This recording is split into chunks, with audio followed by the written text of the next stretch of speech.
What's up guys, and welcome back to the channel. If you've watched the previous two videos, you know that we are going through the lost levels on The Last of Us Part 2 Remastered. We have done Jackson Party and Seattle Sewers, so let's move straight on to the hunt and finish this last section, or this last lost level.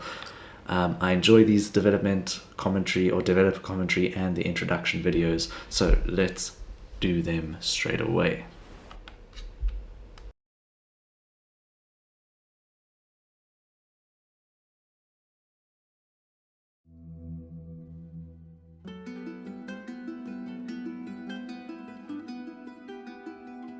For this third and final deleted level, what we call the boar hunt sequence, this was a sequence pretty late in the game. It was right after the whole Seattle Abby sequence where Abby spares Ellie.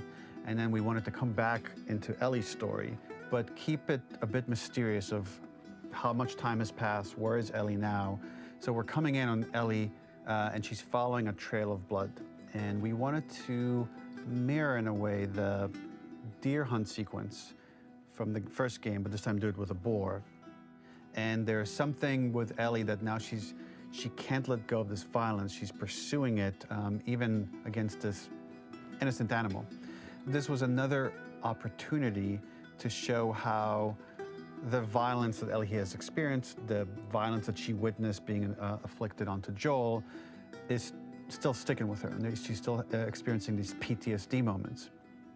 This was a sequence that was pretty far along and was cut pretty late in production. Parts of it are still really rough, but the gameplay, the building blocks were all there. I think you'll have fun to see, like, again, a rough, unfinished sequence that you can play. You can see all the way to the end, and including a cinematic that we end up cutting. And the remnants of the sequence ended up being mentioned in Ellie's journal. So this part of the story that we developed still made its way into the game as kind of optional stuff that you could read about, but here you get to experience it. So as a reminder, this is pretty rough, months away from being finished, but you get to see it now. Wow. I'm quite excited. This sounds really good. So the boar hunt was one of the hardest levels for me to work on. It was a huge challenge with the systems that we had, and we kept trying, but it never felt quite right. Originally, the level happened after the Jackson Festival, which also got cut, but before Farm. Once the festival got cut, it became the prologue to Farm. The intended experience is that we jump forward in time after the fight with Abby in the theater. I see. We don't know where Dina is. We likely assume she's dead because she was just bleeding out. Ellie is alone. Her hair is short. So maybe this is the future or the present. And she's hunting. Hunting who? Abby still? In Clever. early iterations of the fight, it was more arena-like. The player slowly whittles down the boar's health. Ellie gets more visceral and more vicious. We get a little worried about her. As the boar gets weaker, more panicked, more feral, and we start feeling sympathetic to the boar was the hope. In all of these iterations, especially of these wider areas, it required custom AI and scripting to make sure it continued to feel organic as an animal, but we really needed it to do specific stuff. It needed to be able to close distances really, really quickly. It needed to charge to attack, but we wanted the feeling of hunting, so we needed to track it down from afar. And we also needed to discourage the player from attacking the boar when it's that close, or it would kind of turn into this melee kerfuffle. How do we do this in our world while keeping the boar believable? That's a very big challenge that We they've must have gone set. through 5 or 6 iterations of the boar fight and all, and every single time it changed pretty drastically. We split it into clear phases, where one was like all long range.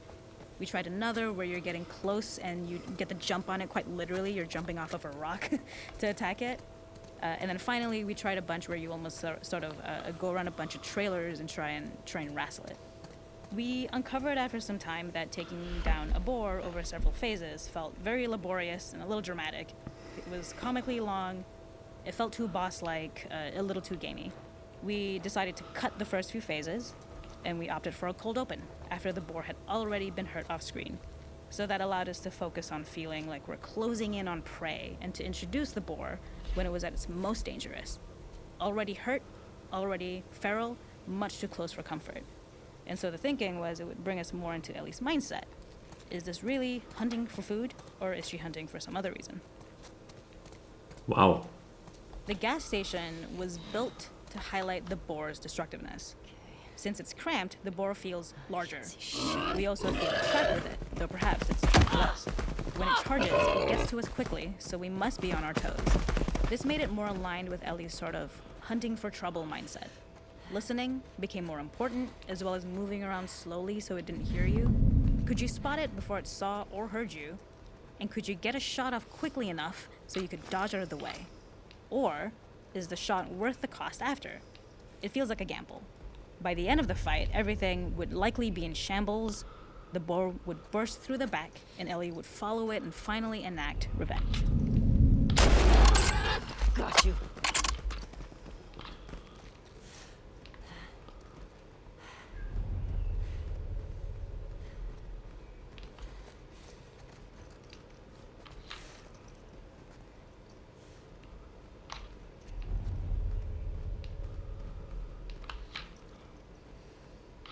It's just going back and forth.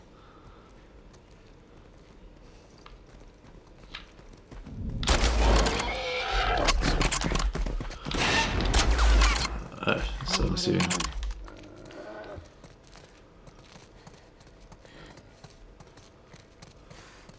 The boar kill was supposed to be anything but glorious. With the boar whimpering at the back of the gas station after Ellie's relentless hunt,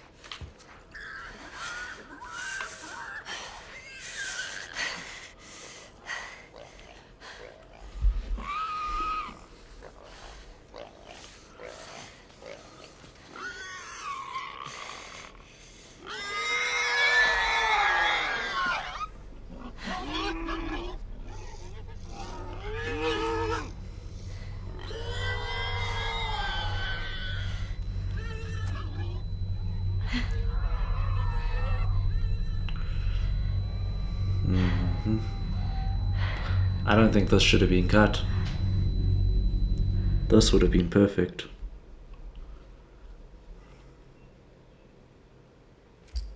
Wow, okay, that one was really quick. But out of all of them, the hunt is the one that I don't think should have been cut. Like, the Jackson party was fun.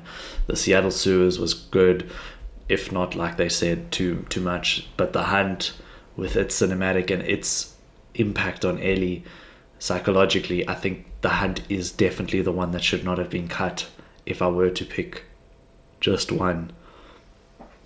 But yeah, if you enjoyed these 3 little videos, please like and subscribe and stay tuned for other videos coming from this channel. I don't do much gameplay videos anymore. I'm not going to do walkthroughs like I did for Spider-Man 2, Spider-Man 1, and Spider-Man Miles Morales. And even if you're here way before that, A Plague Tale, that didn't have commentary, I'm going to be doing more of the videos that I've been doing more recently, such as the PlayStation 5 silver console covers and controller. That video is doing really well, so I really appreciate all your guys' support, and I have to say a massive thank you for all of those who have subscribed and helped me get over the 100 subscriber mark. I know it's not that massive for some people, but for me it really is special, and it does mean that I am going in the right direction, in my opinion. Other than that, thank you so much for watching, and enjoy the rest of your day.